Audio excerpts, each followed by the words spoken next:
Tadi sama kan nggak ada. Iya.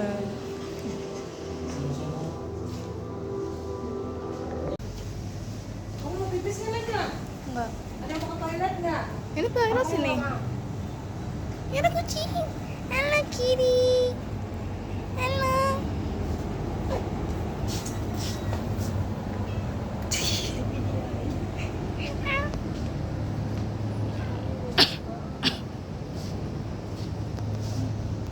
Kita nggak usah di kan? Apa? Kena pipi.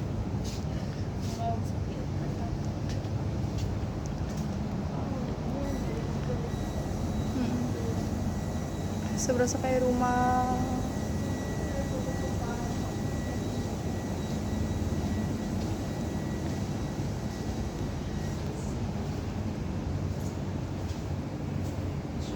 Muhammad Idris.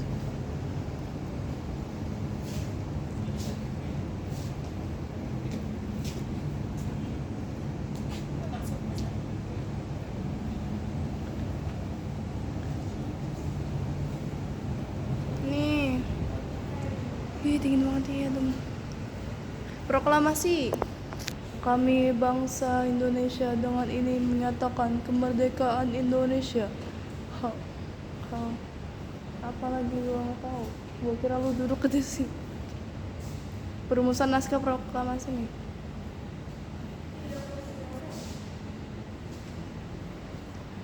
Terus ternyata buat yang nggak bisa itu tombak. Oh, emang.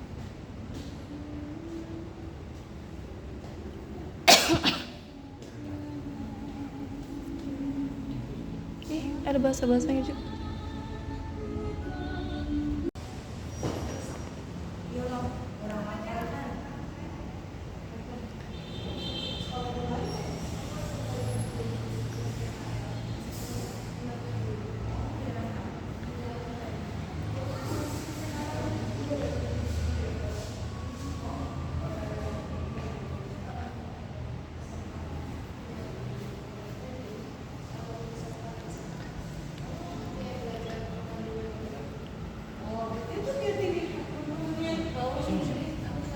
Buat ngetik.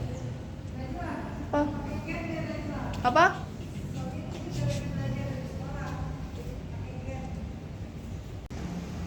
Tuh jalannya. Pertamanya itu ada di sini. Jadi dulunya ini rumahnya punya militer Jepang, namanya Laksamana Maeda. Nah pada saat ditempati oleh Jepang ini terjadi peristiwa rumusan naskah proklamasi kayak seperti itu. Jadi di situ ada ketiga tokoh yang merumuskan naskah proklamasi yang ada di sana patung-patungnya. Itu ada di sini Soekarno, Muhammad Hatta, dan Ahmad Subarjo. Jadi mereka ini di sini meminta izin kepada Laksamana Maeda. Laksamana Maeda itu yang ini. Mereka bertiga itu meminta izin untuk menggunakan rumahnya sebagai tempat penulisan naskah proklamasi. Nah, yang mukanya nggak kelihatan ini namanya Miyoshi. Miyoshi itu merupakan kayak translatornya Laksamana Maeda, karena Laksamana Maeda itu kan orang Jepang dan tidak dapat berbahasa Indonesia. Jadi Miyoshi ini membantu mempermudah komunikasi antara ketiga tokoh. Nah, selain pernah ditempati oleh Laksamana Maeda, tempat ini juga pernah ditempati oleh British Consul General atau Konsulat Jenderal Inggris. Ini ada buktinya. Jadi ini asli kalau yang ini. Ini ada plakat yang dahulu ditanam di depan museum bersama pohon beringin. Tapi sekarang pohon beringinnya udah ditebang. Nah, ini kalian bisa lihat plakatnya itu udah hancur karena terkena akar pohon beringinnya. Jadi plakat ini dikeluarkan untuk tanda kehormatan penobatan Raja George ke-6. Raja Inggris ke-6 pada tahun 1937. Nah, ini terbuat dari besi, tapi dia hancur karena udah rapuh mungkin ya besinya, udah karatan gitu. Nah, ini kalau plakat ini dikeluarkan oleh negara yang bukan jajahan Inggris, karena waktu itu Indonesia bukan jajahan Inggris, jadi yang dikeluarkan plakat. Sedangkan kalau perangko ini dikeluarkan oleh negara yang jajahan Inggris, kalau kayak Malaysia gitu-gitu. Nah, setelah Laksamana Maeda mengizinkan ketiga tokoh itu untuk menggunakan rumahnya sebagai tempat perumusan, ketiga tokoh itu merumuskan naskahnya di sebelah sini, di ruang ini.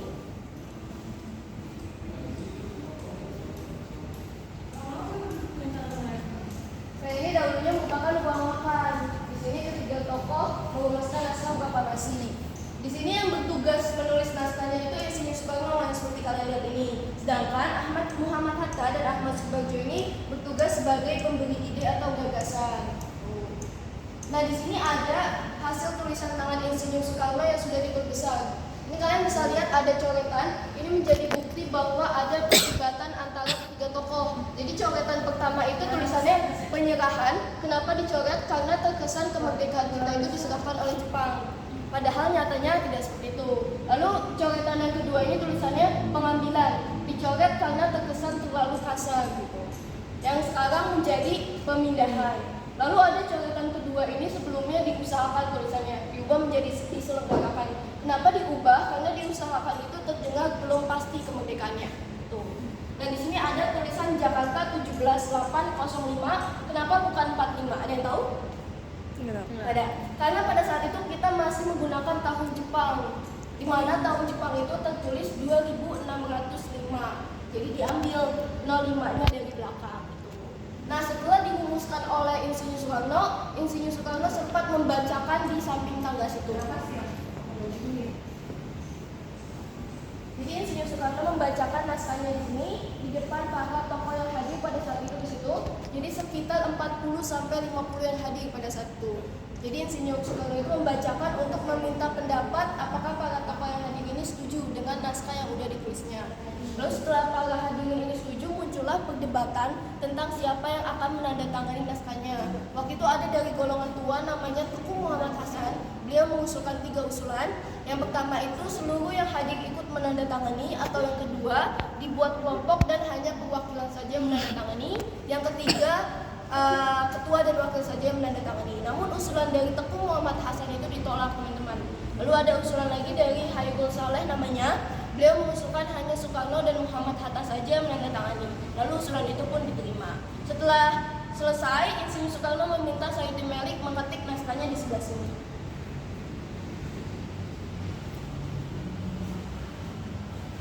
Nah, disinilah tempat Sayuti Melik mengetik naskah proklamasi ditemani oleh BM Diah di sebelah situ. Atau yang nama panjangnya itu Burhanuddin Muhammad Diah. Fun fact-nya, mesin ketik yang digunakan oleh Sayuti Melik ini bukan punya Laksamana Maeda. Karena punya Laksamana Maeda itu menggunakan kanji Jepang. Jadi, asistennya Laksamana Maeda itu meminjam ke militer Jerman. Karena Jerman pada saat itu menggunakan bahasa Latin, sama seperti Indonesia. Nah, setelah diketik oleh Sayuti Melik, hasil tulisan tangan Insinyur Soekarno itu dibuang. Yang tadi kalian lihat di sana itu dibuang dan diambil oleh BM Diah dan disimpan selama 40 tahun. Sekarang yang asli tulisan tangan Insinyur Soekarno itu ada di Arsip Nasional di Jakarta Barat. Nah, kenapa sih Sayuti Melik ini membuang naskahnya? Karena beliau berpikir bahwa sudah ada ketikan yang lebih rapih tanpa ada coret-coretan kayak yang di sana itu. Nah, setelah diketik sama Sayuti Melik memberikan ke Insinyur Soekarno dan Muhammad Hatta yang pada saat itu ada di depan pintu ini. Itu. Dan naskahnya itu pun ditandatangani di atas piano ini, seperti gambar di situ. Nah, setelah ditandatangani oleh Soekarno, tadinya pembacaan naskah itu mau dibacakan di lapangan Ikada. Tapi lapangan Ikada itu terlalu umum atau terlalu terbuka lah, takut bentrok dengan masyarakat umum. Jadi diusulkan pembacaan naskahnya itu ada di Rumah Soekarno di Jalan Pegangsaan Timur nomor 56 pada jam 10 pagi. Setelah itu selesai dibacakan, jadi cuma sampai situ aja. Nah, di situ juga kalian bisa lihat tokoh-tokoh yang hadir pada saat perumusan naskah proklamasi. Nah, seperti yang aku bilang tadi sebenarnya ada 40 sampai 50 yang hadir, tapi yang dapat didata hanya 29 saja. Dan kalian lihat di sini ada foto yang nggak ada satu, yang nomor 29 itu merupakan asistennya Ahmad Subarjo. Ada Ki Hajar Dewantara juga, ada Samratulangi yang ada di uang selembar kertas 20.000. Ada I Gusti Ketut Puja juga dari Bali.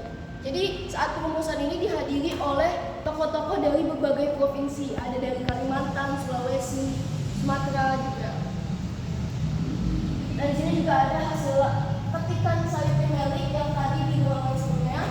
Jadi saat pengetikan itu, Sayuti Melik dan BM Diah mengubah 3 perubahan. Yaitu penulisan kata tempo, tadinya itu ada huruf H-nya, tempo, diubah menjadi tempo, dan penulisan tanggal yang tadinya 17805 menjadi hari 17 bulan 8 tahun 05, dan di sini juga tertulis sebelumnya wakil-wakil bangsa Indonesia menjadi atas nama bangsa Indonesia.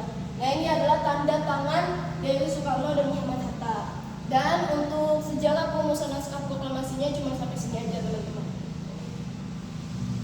Ya, jangan videoin.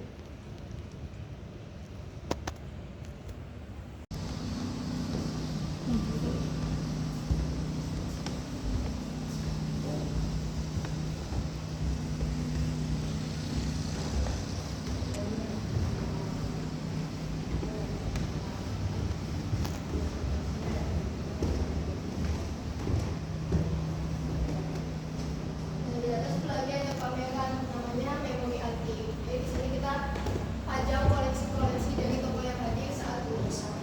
Nah, ini di ruang pertama ini. Jadi ini dahulunya merupakan kamar pribadinya Laksamana Maeda.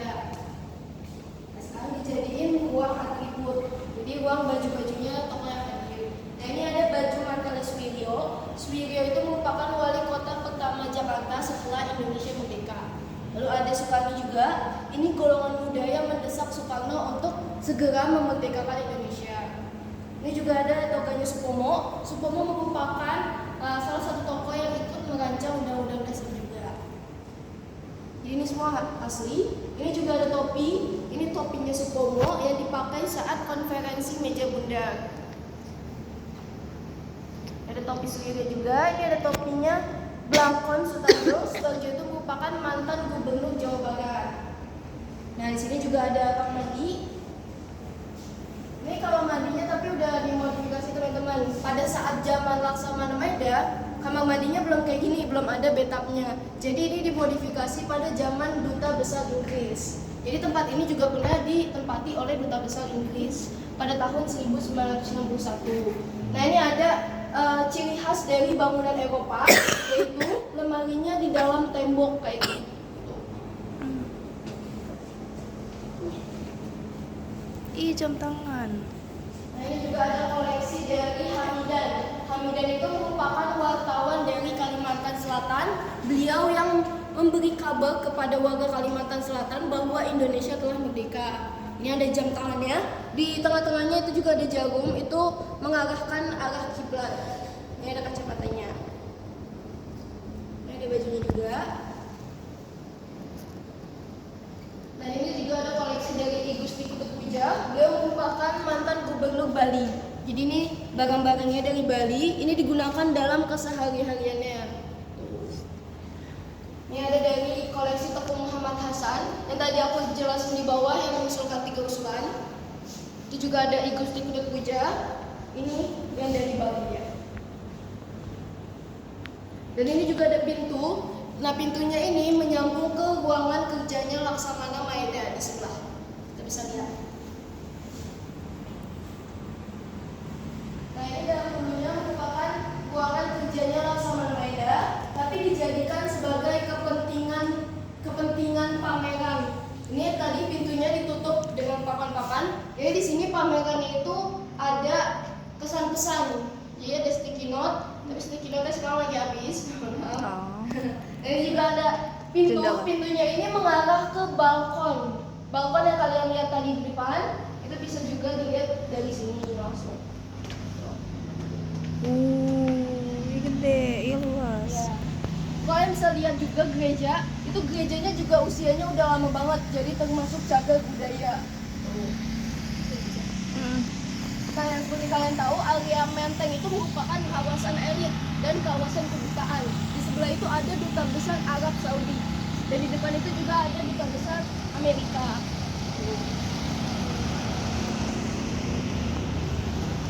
Lanjut ke sini. Ini juga ada kamar mandi. Uniknya kamar mandi zaman dahulu itu pintunya ada banyak, jadi bisa diakses dari berbagai arah. Ini bisa dipakai nggak kata benarnya? Ini bisa, panjangan aja. Nah, kalau ini dulunya merupakan ruangan kamar tamunya Laksamana Maeda. Itu ada kaset dari pidato BM Dia dan Said Melik tentang peristiwa perumusan naskah proklamasi. Nih, isi kasetnya kurang lebih. khususnya kepada Mandalika satu, lantas Mr. Sudarso terhibur luar biasa dengan sopirnya Yang juga ada bendera. Jadi bendera juga asli dari keluarganya Ratu Harhari. Jadi bendera ini dikibarkan di rumahnya saat 17 Agustus 1995. Ini juga ada replika dari tulisan tangan Insinyur Soekarno.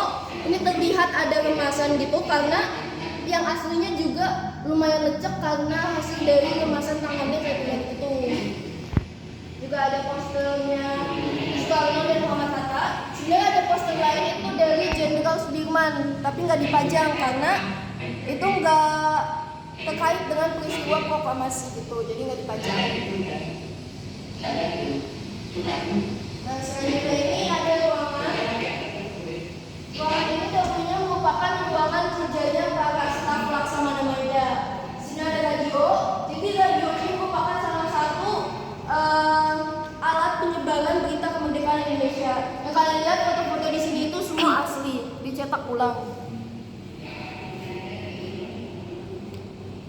Di sini juga ada koleksi dari Suwiryo, mesin ketipnya, jam, dan tas. Ini sosok dari Suwiryo yang wali kota pertama Jakarta setelah Indonesia merdeka. Ini ada koleksi punya Iwa Kusuma Sumantri. Iwa Kusuma Sumantri itu saat itu merupakan Menteri Pertahanan. Beliau juga merupakan rektor pertama UNPAD. Kalian tahu UNPAD? Ya, beliau merupakan rektor pertamanya. Ini juga ada plakat kepahlawanan Iwa Kusuma Sumantri. Ini ada koleksi dari Sutarjo yang merupakan Gubernur Jawa Barat. Dan di sini ada kamar lagi. Jadi jumlah kamar mandi di atas itu ada 3 karena menyesuaikan jumlah kamar di atas, yaitu ada 3 juga. Karena selanjutnya di sini merupakan kamar lagi sebelumnya. Jadi di sini merupakan kamar kepala asistennya Laksamana Maeda. Ada foto Suwiryo saat membacakan naskah proklamasi. Dan juga ada kain batik yang biasa digunakan oleh pengantin. Ini ada koleksi senjata tradisionalnya punya Sutarjo, ada keris-keris. Ini ada koleksi dari Sutarjo. Dan ini juga ada tangga teman-teman. Nah kalau tangga ini khusus untuk pembantu. Karena sebelumnya di bawah itu dapur. Yang tadi kalian di audiovisual nonton itu dahulunya merupakan ruangan dapur. Nah ini tangga khusus pembantu. Jadi dulu itu pembantu nggak boleh lewat tangga yang itu. Jadi harus lewat tangga yang ini gitu. Karena dulu kan lumayan memandang kasta ya. Iya. Jadi lewat sini masuk. Nah untuk cerita lantai 2-nya cuma sampai situ aja. Nah kalian mau lanjut ke ruangan bawah tanahnya? Bunker, let's go. Ini Napoleon Putih ini dibangun saat tempat ini disewa oleh Duta Besar Inggris. Napoleon Merah sejak diambil alih oleh Indonesia dibangun lagi itu. Ih kucing. Nah di sini ada bunkernya. Ini kak. Ini bunker ini digunakan untuk tempat persembunyian dan pelarian saat ada perang. Tuh. Mau turun? Boleh kak. Boleh. Yuk.